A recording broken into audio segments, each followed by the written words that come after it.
Hello dear students, welcome to my channel Nanigopal math academy.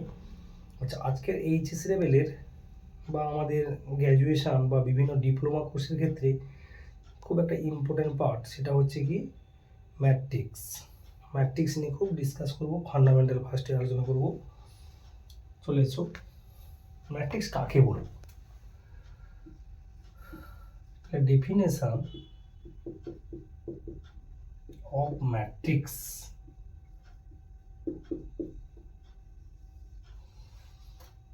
ম্যাট্রিক্সের definition করতে গেলে just ম্যাট্রিক্সটা কি হচ্ছে না, array of some rho and Kalam's, অর্থাৎ কতগুলো রো এবং কালামের, অর্থাৎ সারি এবং স্তম্ভের সজ্জা দ্বারা গঠিত থার্ড বন্ধনী কিংবা ফার্স্ট বন্ধনীর মাধ্যমে ঘেরা কতগুলো রো কালামের সজ্জাকে আমরা কি বলবো? ম্যাট্রিক্স বলবো। যেটা কি দ্বারা প্রকাশ করা হয় না, সেটাকে আমরা নর্মালি যদি এ বলি, এ সমান আমরা এই ধরনের লিখবো A11, A12, A13 dot dot dot dot A1n,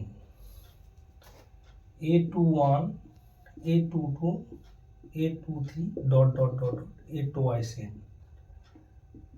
AM1, AM2, AM3 dot dot dot AMN। খুব সহজ জিনিস। সেখানে তাহলে কতগুলো রো আছে না, m সংখ্যক রো আছে, এবং কতগুলো কালাম আছে, n সংখ্যক কালাম। তাই নর্মালি আমরা কিন্তু এর পাশে আমরা m ইন্টু n লিখতে পারি। তাহলে mটা কি বললাম আমরা? নাম্বার অফ রো বললাম। আর nটাকে আমরা কি বলবো? নাম্বার অফ কালাম বলবো। ঠিক আছে, এই ধরনের আমাদের ম্যাট্রিক্সকে ডিনোটেড করা হয়। কোনো কারণে একটা এলিমেন্টকে আমাদের ধরো এই আকারে থাকলো, ধরো এই যে, আচ্ছা এটা বলে দিই ফার্স্টে, A11 মানে কি না, 1 নম্বর রো 1 নম্বর কালাম। 22 মানে কি, 2 নম্বর রো 2 নম্বর কালাম। 23 মানে কি, 2 নম্বর রো 3 নম্বর কালাম। এইভাবে আমাদের প্রত্যেকটা এলিমেন্টকে প্রকাশ করা হয়। কোনো কারণে একটা এলিমেন্ট ধরো উল্লেখ করে দিয়েছে আই এবং জের মাধ্যমে। অনেক সময় আমাদের এই এলিমেন্টগুলোকে এইভাবে প্রকাশ করা হয়, AIJ। এখানেও তাহলে কি বলবো? এলিমেন্টের স্থানটা কোথায় না, আইটা আছে, আইটাকে রো নম্বরে আছে, আর যেটা আমাদের কি নম্বরে আছে, কালাম নম্বরে আছে। অর্থাৎ এই যে এলিমেন্টটা আই নম্বর রো এবং জে নম্বর কালামের যে ইন্টারসেকশন, সেইখানে AIJ টা আছে। একটা এক্সাম্পল দেওয়া যাক।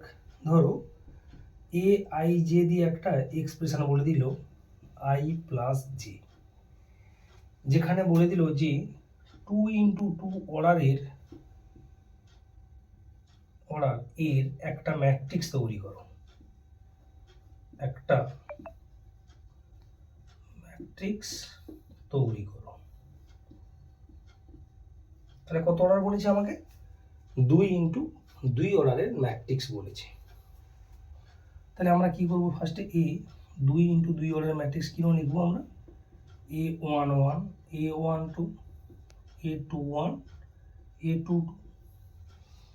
এটা লিখে নেওয়ার পর আমাদের AIJ যে এক্সপ্রেশন দেওয়া ছিল, যে রাশিমালা দেওয়া ছিল, সেখানে আমরা যাব। তাহলে A11 মানে কি, এই প্রথম ওয়ানটা আই এর মান, আর সেকেন্ড ওয়ানটা জে এর মান। তাহলে বসিয়ে দাও। তাহলে 1 প্লাস 1 কত হবে? তাহলে A1 এইখানে মানটা এরকম করে বের করে, অনেকে আবার ডাইরেক্ট করে দিতে পারো, জাস্ট ভেঙে ভেঙে করাচ্ছি। A1 মানে কি, তাহলে 1 প্লাস 1 মানে 2। A12 মানে কি হবে? তাহলে 1 প্লাস 2 সমান 3। A21 কত হবে না, 2 প্লাস 1 সমান 3। A22 কত হবে না, 2 প্লাস 2 সমান 4। তাহলে মানগুলো বসিয়ে দিই, 2, 3, 3, 4। সহজে ম্যাট্রিক্সটা পেয়ে গেলাম আমরা। এইটা হলো আমাদের ডেফিনেশন অফ ম্যাট্রিক্স। এবং জাস্ট একটা এক্সপ্রেশন আমাদের এলিমেন্টের মাধ্যমে দেওয়া থাকলে সেখান থেকে আমরা কি করে ক্রিয়েট করব একটা ম্যাট্রিক্স, তার কিন্তু ফর্মুলা আমি তৈরি করে দিলাম। নেক্সট চলে এসো, ম্যাট্রিক্সের ভাগগুলো কিন্তু আমরা আস্তে আস্তে আলোচনা করব। 1 নম্বর কেস আমাদের তাহলে কি হলো, ডেফিনেশন অফ ম্যাট্রিক্সটা করলাম। 2 নম্বরে কি করব? ম্যাট্রিক্সের ভাগ শেখাচ্ছি। আয়তকার ম্যাট্রিক্স, আয়তকার ম্যাট্রিক্স বা ইংলিশে কি বলবো, একে রেক্টেঙ্গুলার ম্যাট্রিক্স বলা হয়। রেক্টেঙ্গুলার ম্যাট্রিক্স আমরা কিন্তু বলতে পারি, বা আয়তাকার ম্যাট্রিক্স। কাকে বলবো না, যে ম্যাট্রিক্সের রো এবং কলাম কিন্তু সমান নয় তাকে আমরা কি বলবো, আয়তাকার ম্যাট্রিক্স বলবো। কারণ আয়তক্ষেত্রের ক্ষেত্রে আমরা কি জানি, দৈর্ঘ্য প্রস্থ ইকুয়াল নয়। তো এটাও একই রকম, যদি row not equal to column হয়, অর্থাৎ row not equal to column যদি হয়ে থাকে, বা সারি নট ইকুয়াল টু স্তম্ভের সঙ্গে যদি হয়, তাহলে যদি বলবো আয়তাকার ম্যাট্রিক্স। এক্সাম্পল দেখো, 1 2 3 4 5 6 7 8 9 10, জাস্ট একটা এক্সাম্পল দিচ্ছি। একটা ম্যাট্রিক্স বললাম, তাহলে কটা রো আছে না, এটা দুটো রো আছে এবং 5টা কলাম আছে, দুটো রো এবং 5টা কলাম। তার এক্ষেত্রে রো সংখ্যা এবং কলাম সংখ্যা কি ভিন্ন আছে, অর্থাৎ তাহলে এখানে তাহলে রো আছে কটা না, রো দুটো আছে, আর কলাম কটা আছে, 5টা আছে। That is R not equal to C. সুতরাং এটা কি ম্যাট্রিক্স হবে, একটা আয়তকার ম্যাট্রিক্স হবে। নেক্সট চলে এসো স্কোয়ার ম্যাট্রিক্স। স্কোয়ার ম্যাট্রিক্স বা বর্গ ম্যাট্রিক্স। বর্গ ম্যাট্রিক্স, আর বাংলা লিখছি না, ইংলিশ লিখেছি, বর্গ ম্যাট্রিক্স। বর্গ ম্যাট্রিক্স কাকে বলবো না, যার রো ইকুয়াল টু কলাম। তাহলে রো ইকুয়াল টু কলাম, অর্থাৎ রো সমান কলাম হলে তাকে আমরা কি বলবো, স্কোয়ার ম্যাট্রিক্স অর বর্গ ম্যাট্রিক্স বলবো। একটা এক্সাম্পল দিয়ে যাক, এক্সাম্পল দিলে পরিষ্কার হয়ে যাবে। 1 2 3 3 4 5 5 9 8 সাপোজ। তাহলে রো কটা আছে না, 3টা রো আছে এবং 3টা কলাম আছে। সুতরাং এটাকে আমরা কি বলবো, যেহেতু রো ইকুয়াল টু কলাম হয়ে গেছে, এটা আমরা কি বলবো, স্কোয়ার ম্যাট্রিক্স বা বর্গ ম্যাট্রিক্স বলবো। নিশ্চয়ই বোঝা গেছে। নেক্সট চলে যাবো আমরা কোন প্রশ্নে, 4 নম্বর, শূন্য ম্যাট্রিক্স।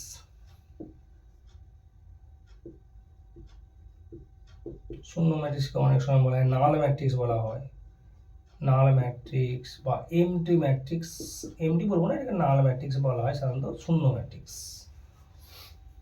কি বলবো না, যে ম্যাট্রিক্সের প্রত্যেকটা এলিমেন্ট কিন্তু শূন্য হবে, অর্থাৎ এটা কিন্তু শূন্য ম্যাট্রিক্স এক প্রকার বর্গ ম্যাট্রিক্স, এটা কিন্তু খেয়াল রাখতে হবে। তাহলে ধরো আমাদের 0 2, আমি 2 অর্ডারের একটা শূন্য ম্যাট্রিক্স চাইছি, তাহলে কি করবো আমরা, শূন্য ম্যাট্রিক্স হয়ে গেল। তাহলে আমাদের 3 অর্ডারের একটা ম্যাট্রিক্স কি করবো আমরা, তাহলে 0 0 0 0 0 0 0 4 অর্ডারের একটা ম্যাট্রিক্স কি পাবো আমরা,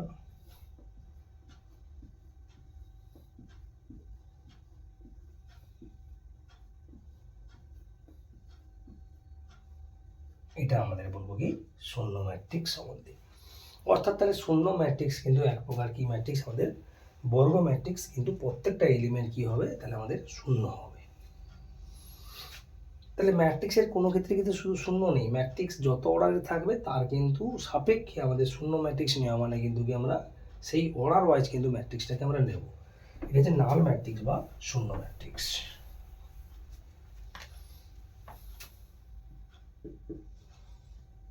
কর্ণ ম্যাট্রিক্স।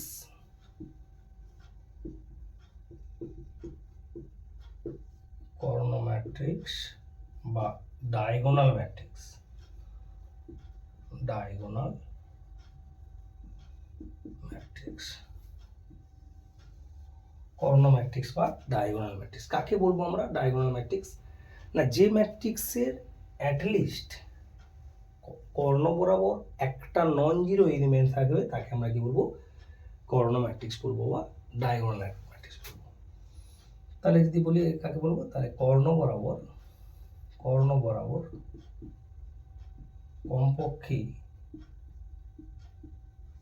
একটি নন জিরো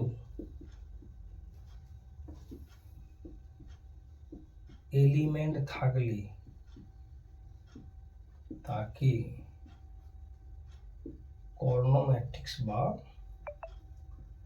বা ডায়াগোনাল ম্যাট্রিক্স বলে। এক্সাম্পল দেখো, 2 0 0 0 2 0 0 0 3, তিনটা তাহলে আমাদের কি হয়েছে, তিনটা নন জিরো বেরিয়ে গেছে, তিনটা হতে পারে।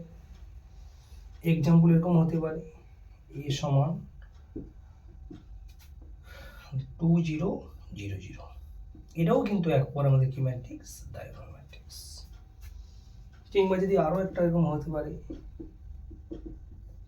2 0 0 0 0 0 0 0 5, এটাও একটা কি ম্যাট্রিক্স হবে, এটাও ডায়াগোনাল ম্যাট্রিক্স হবে। তাহলে ডায়াগোনাল ম্যাট্রিক্স পেতে গেলে আমাদের তাহলে কর্ণ বরাবর অ্যাটলিস্ট 1 কিন্তু নন জিরো এলিমেন্ট থাকতে হবে, এটা বারবার খেয়াল রাখতে হবে। এটা হচ্ছে আমাদের কি ম্যাট্রিক্স হলো, কর্ণ ম্যাট্রিক্স হয়ে গেল।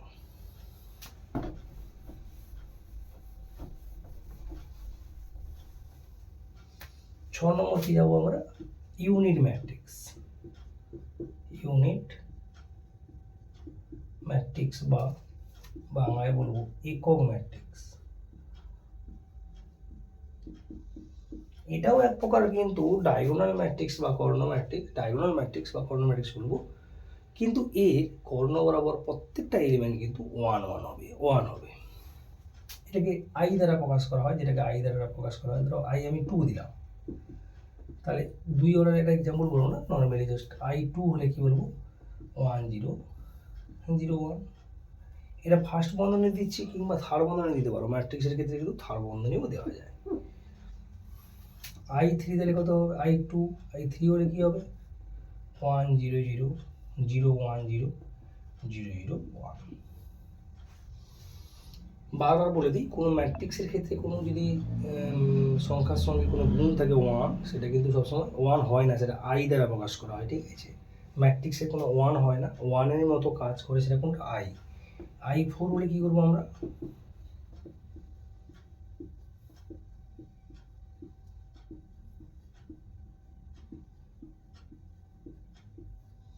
এটা কি হলো, এটা ইউনিট ম্যাট্রিক্স হয়ে গেল। 7 নম্বরে স্কেলার মাল্টিপ্লিকেশন। স্কেলার মাল্টিপ্লিকেশন বা স্কেলার গুণ। ধরো কে ইন্টু একটা matrix A B C D, তাহলে ওই কেটা প্রত্যেকটা এলিমেন্টে গুণ হবে, কিন্তু এই যে কেটা প্রত্যেকটা এলিমেন্টে কিন্তু আমাদের ম্যাট্রিক্সের গুণ হয়ে যাবে। তাহলে কত হবে, কে এ, কে বি, কে সি আর কে ডি। এক্সাম্পল দিয়ে দাও, ধরো এ বলে দিল 2 3 4 5, বি বলে দিল 2 1 0 6, তাহলে 5a প্লাস 2b এর মানটা বের করো। তাহলে আমরা কি করবো, তাহলে ডাইরেক্ট, তাহলে 5 ইন্টু এ মানে এর সঙ্গে 5 গুণ হবে, প্রত্যেকটা এলিমেন্টে 5টা গুণ হবে। তাহলে 5 2 10, 5 3 15, 5 4 20, 5 5 25। 2 ইন্টু বি মানে কি, তাহলে 2 2 4, 2 0 0 2 6 12। নর্মালি যোগ করে দাও, যোগটা আমি পরে শেখাবো, তবে এখন যোগটা করে নাও। সেম প্লেসের সঙ্গে সেম প্লেস যোগ হবে, আর যোগ হতে গেলে কি কন্ডিশনটা আমি একটু পরে লেখাচ্ছি। তাহলে এখন থেকে নাও, যদি অর্ডার সেম যোগ করতে পারবো। 10 আর 4 14, 15 আর 2 কত 17, 20 সঙ্গে 0 যোগ করো 20, আর 25 আর 12 কত হবে, 25 মানে আমাদের 37। এটা স্কেলার মাল্টিপ্লিকেশন। আজকের এইটুকু থাকুক, আমরা নেক্সট ক্লাসে আমরা পরের যে সূত্রগুলো কিন্তু ডিসকাস করবো, তারপরে আমরা অঙ্কে যাবো।